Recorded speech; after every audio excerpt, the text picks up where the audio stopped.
ဒေါသကိုလွယ်လွယ်ထွက်တဲ့သူတွေကကိုယ့်ရဲ့ဒေါသကိုဘယ်လိုမျိုး control လုပ်လို့ရမလဲဆိုတဲ့ skills တွေကိုဒီ video လေးထဲမှာပြောပြပေးသွားမှာဖြစ်ပါတယ်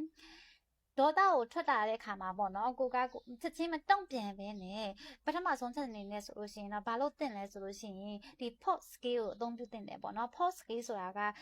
ကိုကချက်ချင်းမတုံ့ပြန်ပဲနဲ့ခဏလောက် pause လုပ်ပြီးတော့မှဖြည်းဖြည်းချင်းအသက်ရှူ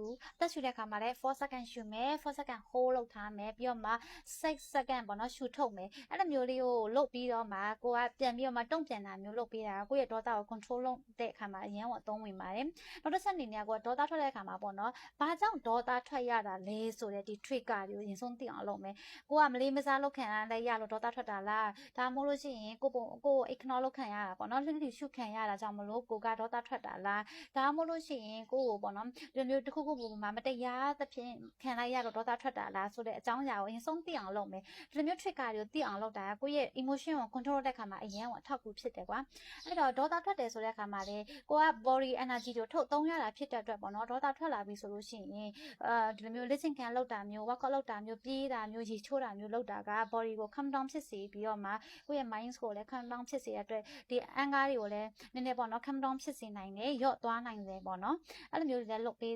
လို့ရပါတယ်ပြီးတော့နောက်တစ်ချက်အနေနဲ့ကတော့ I feel ဆိုတဲ့ language ကိုသုံးမယ်နင်ကအသုံးမကျလို့လေနင်ကမတော်လို့လေလို့ကိုအပြစ်တင်မဲ့အစားငါကဒီလိုမျိုးခံစားနေရတာဒီလိုမျိုးချိန်မှာငါဒီချိန်မှာငါဒီလိုခံစားရတာဟုတ်တယ်ငါမှန်တယ်ဆိုတဲ့ပေါ့နော်ဒီလိုမျိုးကိုပြန်ပြီးတော့မှ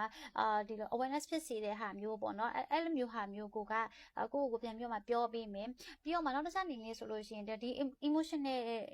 ကိုပေါ့နော်ဒီ emotion awareness practice တွေလုပ်ပေးမယ်ဒီနေ့မှာငါကဘာတွေခံစားနေရလဲငါဘာကြောင့်မလို့ဒီလိုချိန်မှာပင်ပန်းနေတယ်လို့မျိုးဖြစ်နေရလဲဆိုတာမျိုးပေါ့နော်ကို emotion တွေကိုသိအောင်လုပ်တာပေါ့အဲ့လိုမျိုးလုပ်ပေးတာကဒီ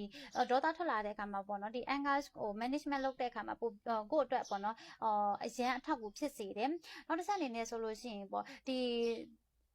physical care လုပ်တာပေါ့နော်emotional physical care လုပ်တာဒါကဘာလဲဆိုလို့ရှိရင်ကိုကဒီနေ့ချိန်မှာပင်ပန်းနေတာလား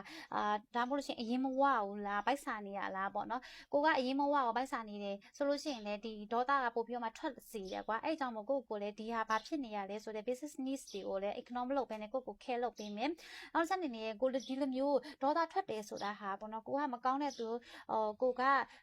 ဒီလိုမျိုးမကောင်းတဲ့သူပေါ့နော်ဒေါသအရန်ထွက်လေတဲ့စိတ်ထီးတဲ့သူဆိုတာမျိုးထက်ပေါ့နော်ကိုရဲ့တကယ်ဒေါသထွက်တဲ့အခါမှာကိုရဲ့စိတ်ထဲမှာတကယ်လိုချင်နေတဲ့အရာကဘာလဲ